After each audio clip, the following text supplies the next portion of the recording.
Oremus dilectissimi nobis, pro ecclesia sancta Dei, ut eam Deus et Dominus noster, pacificare, adonare et custodire dignetur, toto orbe terrarum, subjicens ei principatus est potestates, detque nobis quietam et tranquillam vitam de gentibus glorificare Deum Patrem omnipotentem. Oremus, lectamus genua, levate. Omnipotens sempiterne Deus, qui gloriam Tuam omnibus in Christo gentibus revelasti, custodi opera misericordiae Tue, ut ecclesia Tua toto orbe tevusa, stabili fide in confessioni Tue nominis persevere, per aundem Dominum nostrum Iesum Christum Filium Tuum, qui tecum vivit et regnat in unitate Spiritus Sancti Deus, per omnia saecula saeculorum.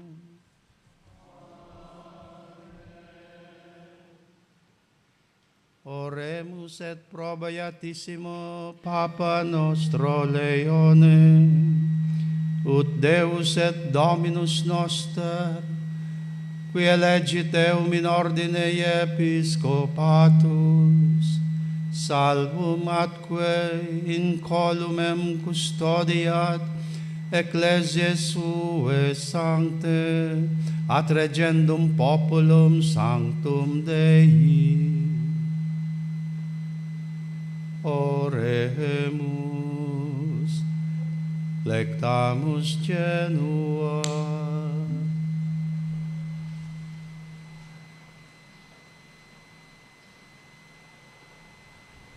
Levate. Omnipotens sempiterne Deus, cuius judicio universa fundantur, respice propitius ad preces nostras, et electum nobis antiste temp Tua pietate conserva, ut Christiana plebs, quete gubernatur auctore, sub tanto pontifice credulitatis suae meritis augeatur, per Dominum nostrum Iesum Christum Filium Tuum, qui tecum vivit et regnat in unitate Spiritus Sancti Deus, per omnia saecula saeculorum. Oremus et pro omnibus episcopis, presbyteris diaconibus, subdiaconibus acolitis exorcistis, lectoribus hostiaris, confessoribus virginibus viduis, et pro omni populo sancto Dei. Oremus, lectamus genua.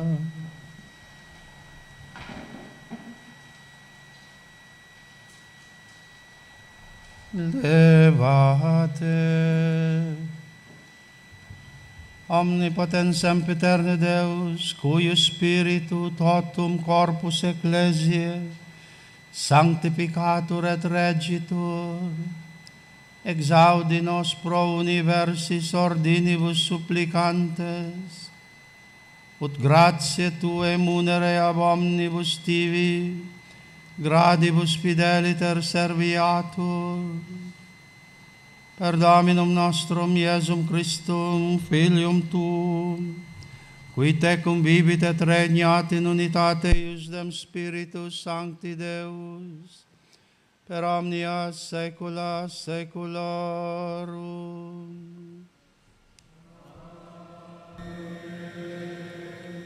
Oremus et pro omnibus res publicas moderantibus, eorumque ministeriis et potestatibus, ut Deus et Dominus noster, mentes et corda eorum, secundum voluntatem suam dirigat, ad nostram perpetuam pacem.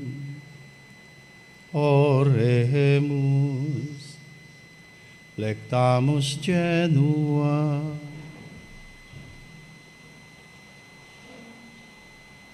Levate, omnipotens sempiterne Deus, in cuius manus sunt omnium potestates, et omnium iura populorum, respice benignus ad eios, qui nos in potestate regunt, ut ubique terrarum dextera tua protegente, et religionis integritas, et patries securitas indesinenter consistat, per Dominum nostrum Iesum Christum, Filium Tuum, qui tecum vivit et regnat in unitate Spiritus Sancti Deus, per omnia saecula saeculorum.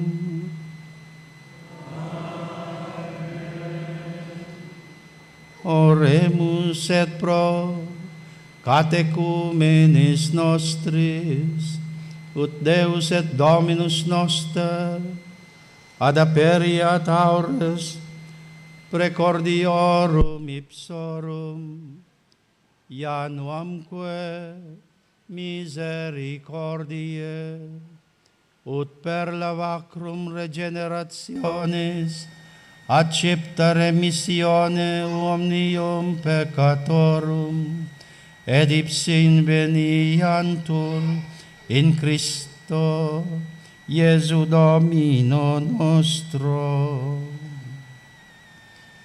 Oremus, lectamus genua.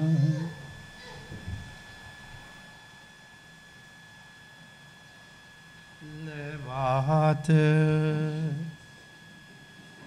omnipotens sempiterne Deus, qui ecclesiam tuam nova semper prole fecundas, auge fidem et intellectum catechumenis nostris, utra nati fonte baptismatis, adoptionis tuae filiis agregentur, per Dominum nostrum Iesum Christum, Filium Tuum, qui tecum vivit et regnat in unitate Spiritus Sancti Deus, per omnia saecula saeculorum.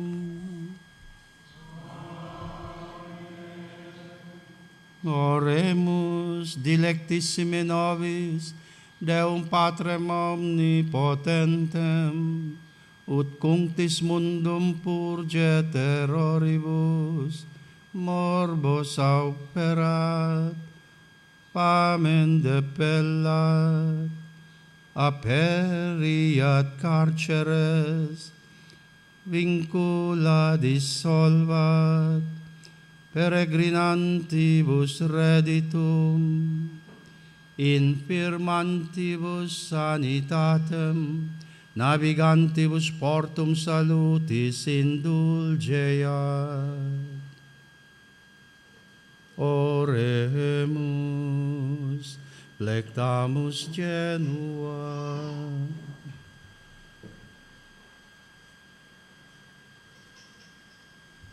Levate, omnipotens sempiterne Deus, maiestorum consolatio laborantium fortitudo, perveniant ad te preces de quacumque tribulatione clamantium, ut omnes sibi in necessitatibus suis misericordiam tuam gaudiant apuisse, per Dominum nostrum Iesum Christum, Filium Tuum, qui te convivit et regnat in unitate Spiritus Sancti Deus, per omnia saecula saeculorum.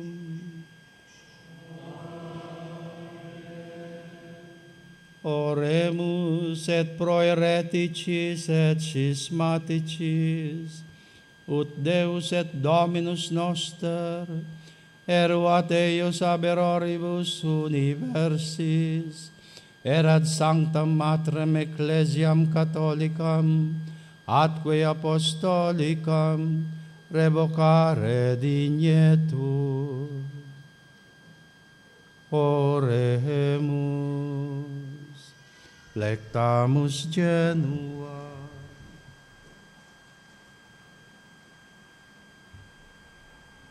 Levate.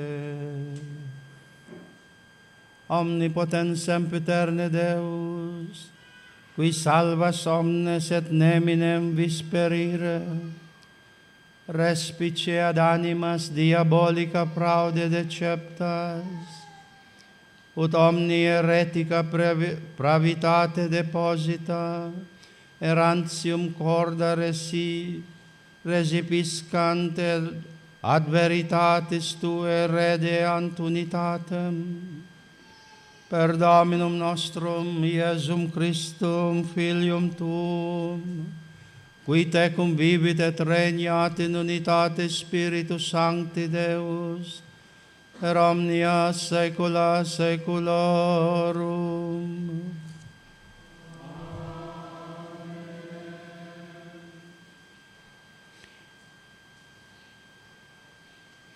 Oremus et pro Iudeis, ut Deus et Dominus noster illuminet corda eiorum, ut agnoscant Iesum Christum, Salvatorem omnium hominum.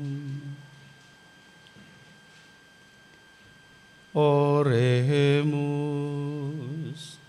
lectamus genua.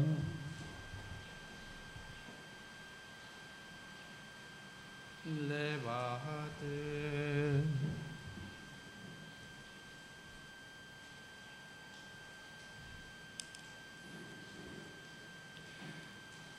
Omnipotens sempiterne Deus, qui visut omnes homines salvifiant et agnitionem veritatis veniant, concede propitius, ut plenitude gentium in ecclesiam Tuam, intrante omnis Israel salvus pia, per Christum Dominum nostrum.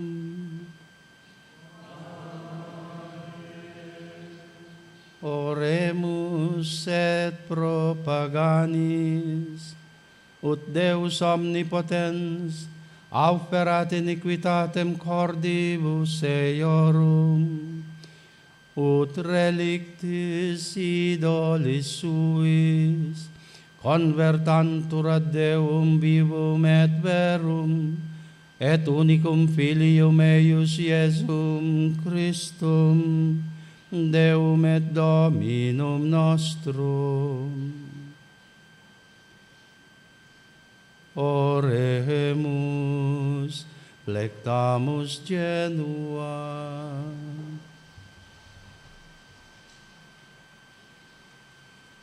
Levate.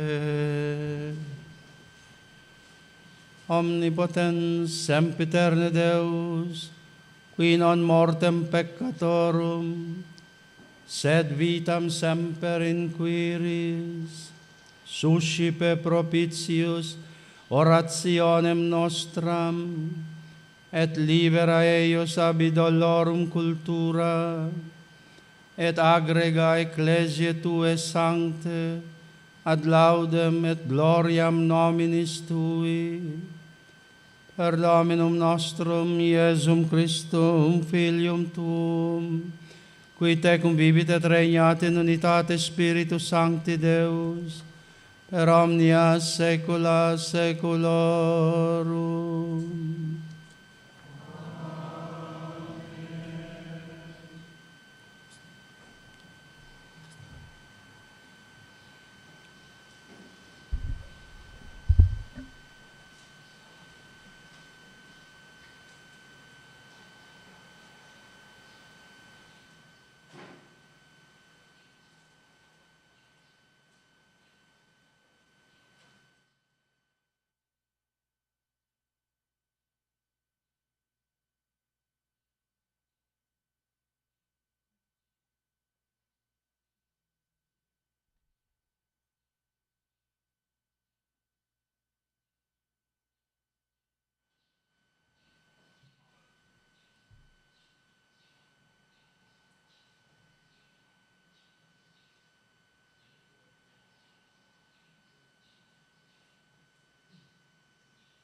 Eccelinium crucis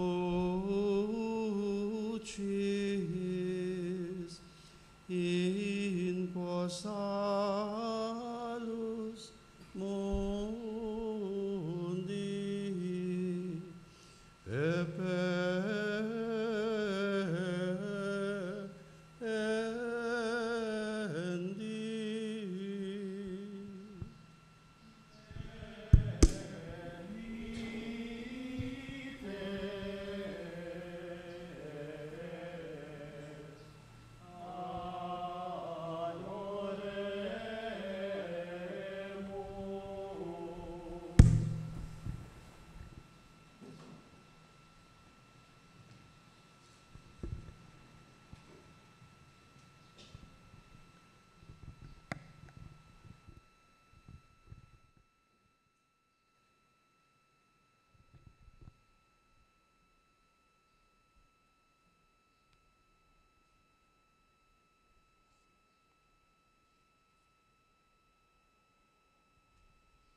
Eccelinium crucis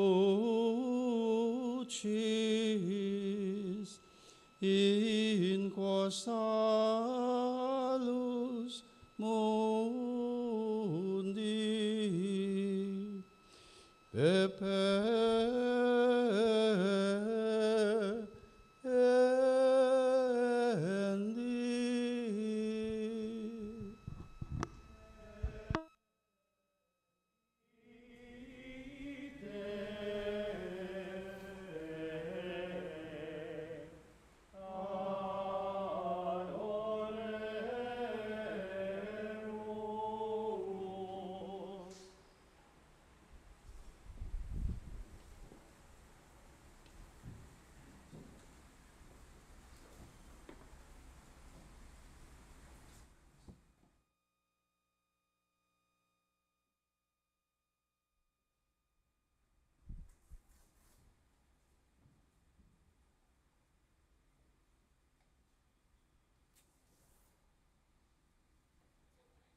fidelis interomnes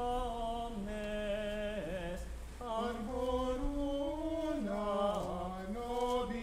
nobilis nulla silvata profer onde flore germine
Preceptis salutaribus moniti et divina institutione formati, audemus dicere.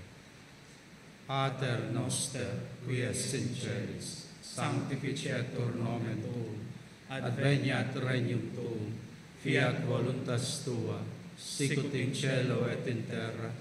Panem nostrum quotidianum da nobis hodie, et dimitte nobis debita nostra, sicut et nos dimittimus debitoribus nostris, et ne nos inducas in tentationem, sed libera nos a malo.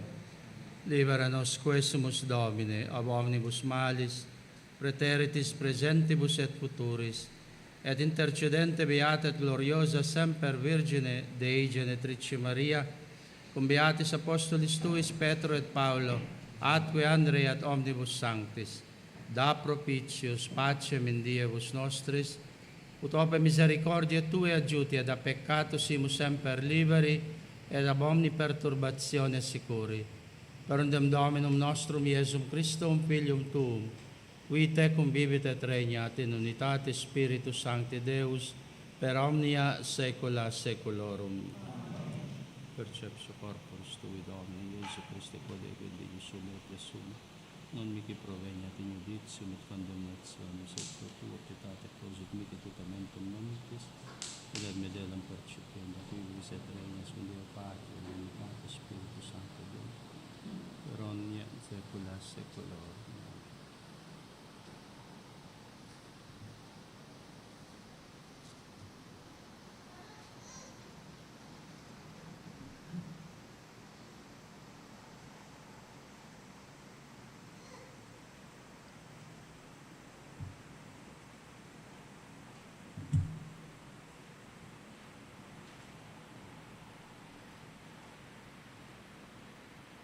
Domine, non sum dignus ut introductum meum, sed tantum dic verbo sanabitur anima mea. Domine, non sum dignus ut introductum meum, sed tantum dic verbo sanabitur anima mea. Domine, non sum dignus ut introductum meum, sed tantum dic verbo sanabitur anima mea. Corpus Domini nostri, Iesu Christi, custodiet anima meam in vitam aeternam. Amen. Figlio Deo Onnipotenti, fiat Maria semper Virgine, fiat Michele Arcangelo, fiat Ioanne Battista, sanctis apostolis Petro et Paolo, omnibus sanctis et vivitate, fiat peccabilis cogitatione et adoratore, mea culpa, mea maxima culpa. Ideo precor beata Maria semper Virgine, fiat Michele Arcangelo, fiat Ioanne Battista, sanctos apostolos Petro et Paolo, omnes sanctos et te Pater, orare pro mea Dominum Deum nostrum. Misereatur vestri omnipotens Deus, dimissis peccatis vestris, perducat vos ad vitam aeternam, indulgentiam absolutionem et remissionem peccatorum vestrorum tribuat vobis omnipotens et misericors Dominus.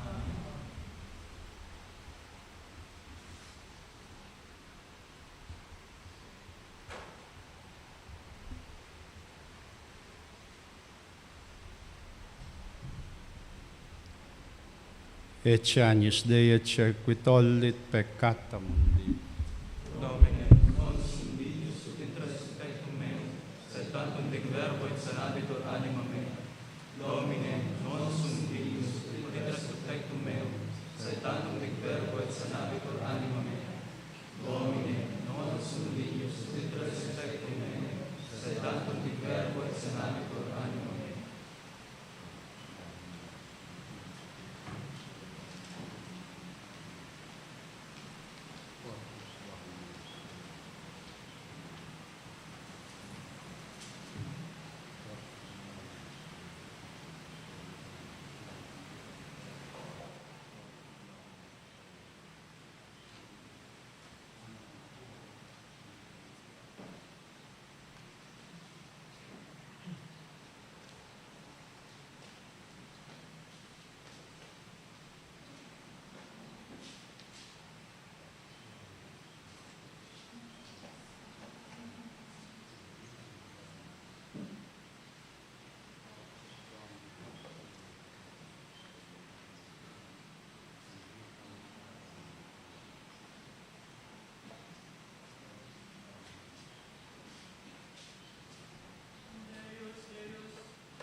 salute mea verba delictorum meorum. Deus meus clamaveo per diem et non exaudies.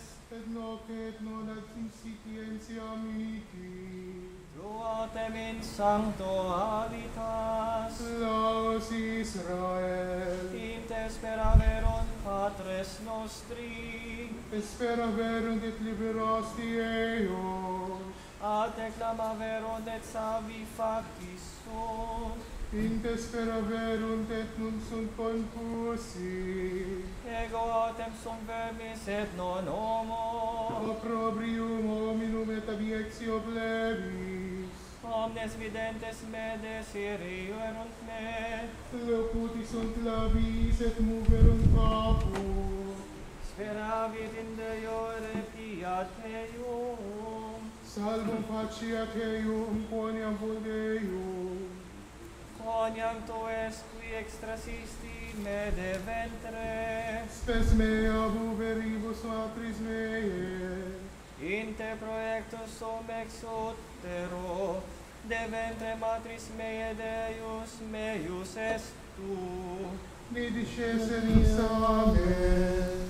Quoniam tribulatio proxima est. Quoniam non est qui adjuver. Circumdederunt me virtuti multi. Auri pingues obsederunt me. Aperuerunt super meius sum. Sicut leo rapiens et rugiens. Sicut aqua effusus sum. Et dispersa sunt omnia ossa mea. Factum est cor meium tancam cera linquescens. In medio ventris vei.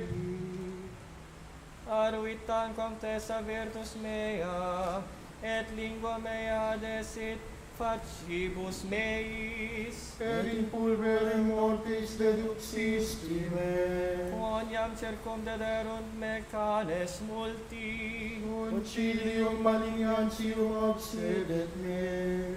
Forerunt manus meas et pedes eios. Dinumeraverunt omnia ossa mea. Ipsi vero considaverunt et inspexerunt me. Diviserunt sivi vestamenta mea. Et super vestem mea miserum sortem. Tu autem Domine nelle lunga veris auxilium tuum a me. Ad defensione meam conspice. Eruvea fra mea Deus anima mea. Et de manu canis unica mea. Salva me ex ore leonis. Et accornibus unicornium militatem meam. Narabo nomentum fratribus meis. In medio ecclesiae laudatur te. Qui tirebis Dominum laudate eium. Universum semen Iacob glorificate eium. Tiveat eium omnes semen Israel. Quoniam non speravit nequid extinsite precationem pauperis. Nega vertit facem suam a me. Et cum clamarem ad Deum exaudivit me. Apud te laus mea in ecclesia mania. Vota mea redam in conspectu dimensium eium. Eren pauperes et saturabuntur, et laudabunt Dominum qui requirent eium. Vivent cola eorum in saeculum saeculi. Reminiscentur et convententur ad Dominum. Universi fines stelle. Et adorabunt in conspectus eius. Universi familiae gentium. Quoniam Domini est regnum. Per ipse dominabitur gentium. Maduca verunt et adovarerunt omnes pingues terre. In conspectu eius cadent omnes qui discendunt in terram. Et anima mea illi vivet. Semen meum serviet ipsi. Annunciabitur Domino generatio ventura. Et annunciabunt celi justitia meius populo qui nascetur. Qui feci Dominus.